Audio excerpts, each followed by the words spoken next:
అందరికీ శుభాశిస్సులండి. ఈ మీనరాశి వారికి రాబోతున్న సెప్టెంబర్ మాసంలో మీనరాశి వాళ్ళకి ఆర్థికంగా కానీ, కుటుంబ పరంగా కానీ, ఆరోగ్యపరంగా తీసుకోవాల్సిన జాగ్రత్తలు, ఈ మీనరాశి విద్యార్థులకి జరగబోయేటువంటి గ్రహస్థితులు ఏమిటో ఇప్పుడు తెలుసుకుందాం. ఈ మీనరాశి వారికి సెప్టెంబర్లో మిశ్రమ ఫలితాలని గణనీయంగా ఇస్తుంది. అలాగే అద్భుతమైన విజయాలను అందిస్తుంది. ఈ నెలలో మీ జీవితంలో వృత్తి, విద్య పరంగా మీరు ఎంతో వృద్ధిలోకి తీసుకోవడం. ఈ స్కిల్డ్ లేబర్ అంటారు కదా, ఈ స్కిల్డ్ లేబర్కి ఏంటంటే సాపేక్షంగా విజయవంతంగా ఉండబోతోంది. ముఖ్యంగా జీవితంలో మీరు ఆశించిన పురోగతి ఏదైతే ఎక్స్పెక్టెడ్ గ్రోత్ ఉందో అదంతా కూడా వస్తుంది. అలాగే మీ చర్యలు మీ భవిష్యత్తును తీర్చిదిద్దడంలో అంటే దానికి ప్రణాళికగా ముందుగా ఇవి పునాదులుగా ఉపయోగపడతాయి. అలాగే వృత్తి మరియు వ్యాపార రంగాల్లో పరిశీలించినప్పుడు ఈ నెలలో ఉద్యోగస్తులకు అత్యంత ఉత్సాహకంగాను ఉత్పాదకంగా అంటే ప్రొడక్టివిటీగా కూడా ఉంటుంది.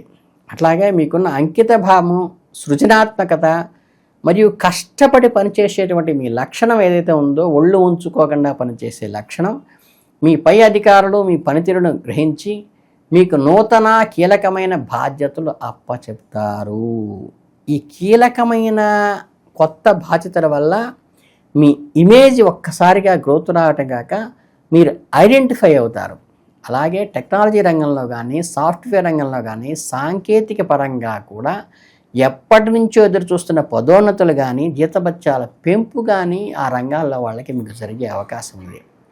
అలాగే ఈ నెలలో ఊహించని ఖర్చులు, మార్కెట్లో పోటీ పెరగటం వంటి కారణాల వల్ల పెద్ద ఎత్తున విస్తరణ ప్రణాళికలకు, కొత్త పెట్టుబడులకు ఇది సరైన సమయం అయితే కాదు అని చెప్తున్నాను.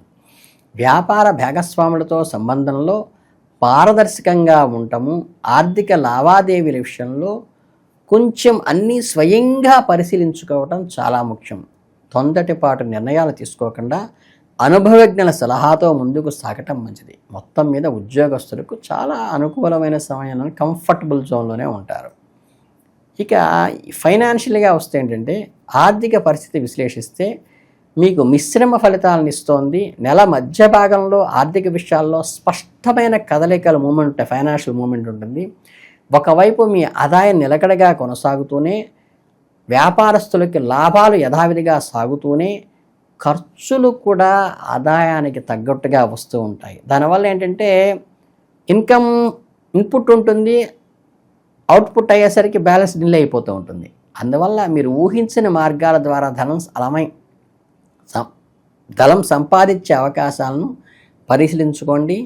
ఈ పార్ట్నర్షిప్ ద్వారా ఉండే ఫర్మ్స్తో కొంచెం జాగ్రత్తగా ఉండండి. అలాగే మీరు సరదా కోసమో పార్ట్ టైమ్గా చేసేటువంటి ఉద్యోగాలు లేదా వృత్తి ద్వారా కూడా మీకు ఇన్కమ్ వచ్చే అవకాశం ఉన్నది. దాన్ని దాచుకోవడానికి ప్రయత్నించండి. అలాగే స్టాక్ మార్కెట్లోనూ, రియల్ ఎస్టేట్ వంటి రంగాల్లో పెట్టుబడి పెట్టే ముందు సలహా తీసుకోండి. పెట్టుబడికి ఇది మంచి సమయం కాదు. అలాగే మధ్య వర్తుల ద్వారా వచ్చిన అవకాశాలను తెలివిగా సద్వినియోగం చేసుకోవండి. నెలను ఆర్థికంగా స్థిరంగా, స్టేబుల్గా ముగించడానికి ప్రయత్నించండి. అలాగే సెప్టెంబర్ నెలలో ఈ మీనరాశి వాళ్ళకి, విద్యార్థులకి మంచి అనుకూలమైన ఫలితాలు వస్తాయి. ఈ నెల ప్రారంభంలో మీ జాతకంలో 5వ ఇంట్లో శుక్రుడు సంచారంలో మీలో దాగి ఉన్న కళాత్మక సామర్థ్యాలను వెలికితీస్తుంది. సంగీతము, చిత్రలేఖనము, నృత్యము, రచన వంటి సృజనాత్మక రంగాల్లో ఆసక్తి ఉన్న విద్యార్థులకు సువర్ణావకాశంగా ఉంటుంది. మీ కార్యకలాపాల్లో మంచి పురోగతి సాధిస్తారు. మరియు కొత్త విషయాలను నేర్చుకోవడంలో మీకు మంచి వృద్ధి జరుగుతుంది. మీ ప్రాధాన్యత అంటే ఇంపార్టెంట్ అంటే ప్రామినెంట్ పర్సన్గా మీరు మారేటువంటి అవకాశం ఉంది. ఇతర పాఠ్యేతర కార్యకలాపాలలో అంటే ఎక్స్ట్రా కరిక్యులర్ యాక్టివిటీస్లో మీలో బహుముఖ ప్రజ్ఞను అందరూ చూసి ఆశ్చర్యపోతారు. మీకు సమాజంలో కానీ, మీ ఆఫీసులో కానీ, మీ కార్యాలయంలో కానీ ఒక ఐడెంటిటీ అనేది కలుగుతుంది. చదువుకు, ఇతర కార్యక్రమాలకు ప్రాధాన్యత ఇవ్వటం ద్వారా విద్యార్థులు ఈ నెల విజయవంతంగా మార్చుకోవచ్చు. అలాగే కుటుంబ జీవితం విషయానికి వస్తే మీ కుటుంబంలో స్పష్టమైన సానుకూలమైన ఫలితాలను అందించబోతోంది. సెప్టెంబర్ నెల మీ జాతకంలో 2వ ఇంటలో అంటే కుటుంబం మరియు సంపద స్థానం ఏదైతే ఉందో ద్వితీయ స్థానంలో అధిపతి అయిన కుజుడు ఈ నెల ప్రారంభంలో 7వ స్థానంలో 7వ ఇంట్లో సంచరిస్తాడు. అక్కడ నుండి కుజుడు మీ మొదటి గ్రహాన్ని లగ్నాన్ని చూస్తూ ఉండటం వల్ల 2వ గ్రహాన్ని ప్రభావితం చేసి కుటుంబంలో అత్యంత శుభప్రదమైన ఫలితంగా మీకు కుటుంబ ఆదాయంలో స్పష్టమైన గ్రోత్ అంటే ఐడెంటిఫికేషన్ గ్రోత్ అంటే గుర్తించదగినటువంటి అభివృద్ధి జరుగుతుంది. ఇంట్లో సంతోషకరమైన ప్రశాంతమైన వాతావరణం నెలకొంటుంది. మీ కుటుంబ సభ్యుల నుంచి ముఖ్యంగా తల్లిదండ్రులు తోబుట్టువుల నుండి మీకు బలమైన మద్దతు సపోర్ట్ మేము ఉన్నాను నీకు అనేటువంటి ధైర్యాన్ని ఇస్తుంది. ఇది మీకు ఆశాజనకమైనటువంటి పరిణామం. అలాగే కుటుంబ సభ్యుల మధ్య ప్రేమానురాగాలు మెరుగవుతాయి. గతంలో ఉన్న చిన్న చిన్న మనస్పర్ధలు ఏదైతే అభిప్రాయ భేదాలు ఉంటాయో అవన్నీ కూడా కొద్దిగా మీరు కొంచెం తగ్గి కూర్చొని కనుక మాట్లాడుకుంటే అవన్నీ కూడా ఈ నెలలో తొలగిపోతాయి. ఆ ప్రయత్నాలు మీరు చేయండి. అలాగే అవి తీరిన తర్వాత ఒక విహారయాత్రకు కానీ తీర్థయాత్రకు కానీ కుటుంబం అంతా కలిసి వెళ్ళడానికి ప్రయత్నించండి. అది సుపరిణామానికి దారితీస్తుంది. ఇక జీవిత భాగస్వామికి ప్రేమ వ్యవహారాలకి వస్తే ఏంటంటే ఏకాంతంగా కూర్చుని గంటల తరబడి మాట్లాడుకోవటం వంటి మీ బంధాన్ని మరింత మధురంగా మారుస్తాయి.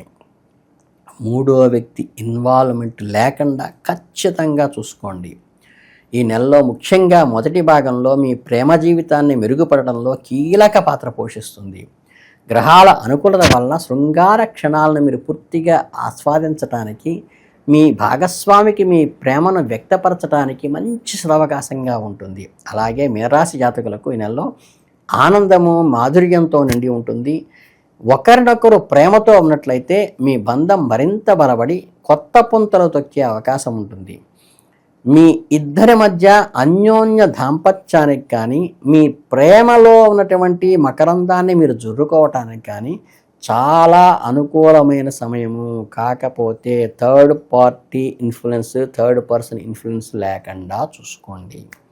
ఇక హెల్త్ పరానికి వస్తే ఏంటంటే మీనరాశి వారికి ఈ ఆషాఢ మాసం అంతా కూడా కొద్దిగా బలహీనంగాను కొంత సవాలుగాను ఉంటుంది. కనుక ఈ సెప్టెంబర్ మాసంలో ఆరోగ్య సంరక్షణలో ఏ చిన్న పొరపాటు కూడా జరగకుండా చూసుకోండి. నెల ప్రారంభం నుంచే చిన్న చిన్న అనారోగ్య సమస్యలు తలెత్తవచ్చు.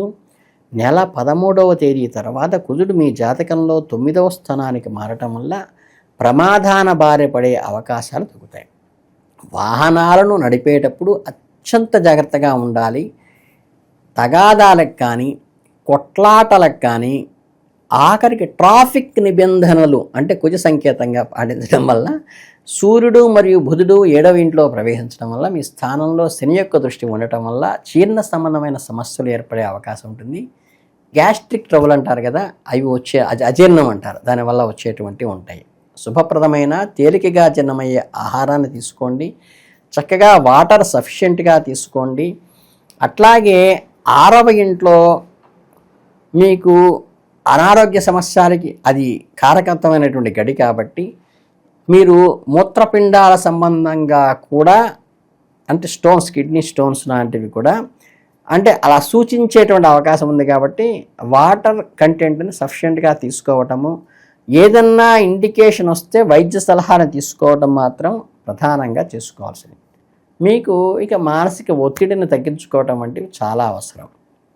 ఇకపోతే ఓవరాల్గా దీనికి తీసుకోవాల్సినటువంటి పరిహారాలు ఏంటంటే శుభ్రంగా మీరు చక్కగా ప్రతిరోజు నిత్యం మీ నిత్య పారాయణ గ్రంథం ఏదైతే భాగవతమా, భారతమా, రామాయణమా, లేకపోతే గురుచరిత్ర మీకు ఏదైతే అనుకూలంగా ఆత్మీయంగా మీకు జీవితంలో కొంచెం సందర్భాల క్లిష్ట పరిస్థితుల్లో ఏదైతే కనుక ఈ పారాయణ చేయటం వల్ల నాకు మెరుగైందనుకుంటారో మీరు ఎవ్వరి సలహాలు అక్కర్లేదు. ఖచ్చితంగా ఆ గ్రంథాన్ని తీసుకుని శ్రద్ధగా ఒక 40 రోజులు పారాయణ చేయండి. అంటే నెల మొత్తము చేయండి.